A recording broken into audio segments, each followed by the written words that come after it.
MeghalayaPost.news.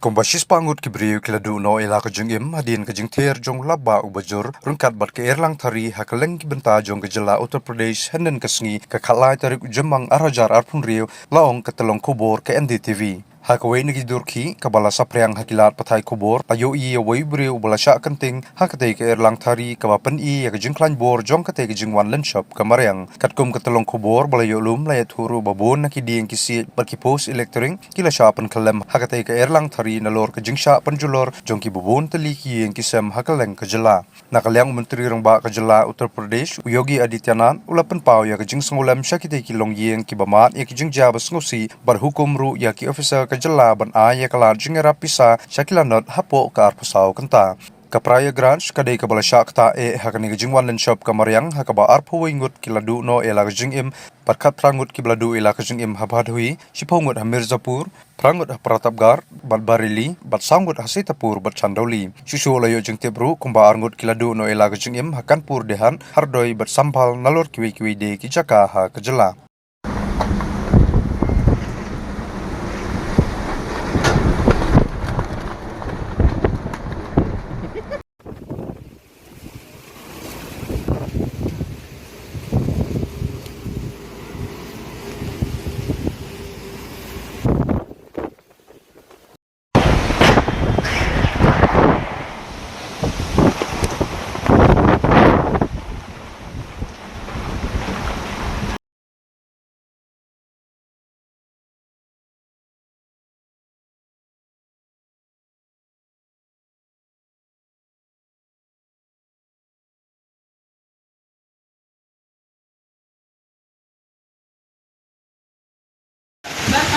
मौसम खराब होने के कारण सभी फीडर बंद किया गया।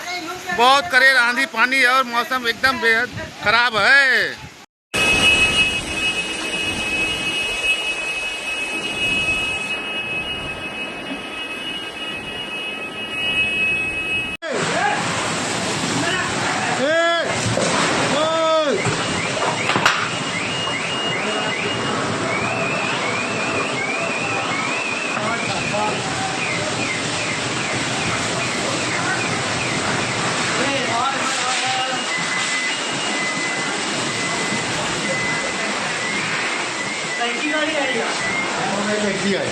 हम कहीं दिया है कि हम कहीं दिया है रामचंद्र करे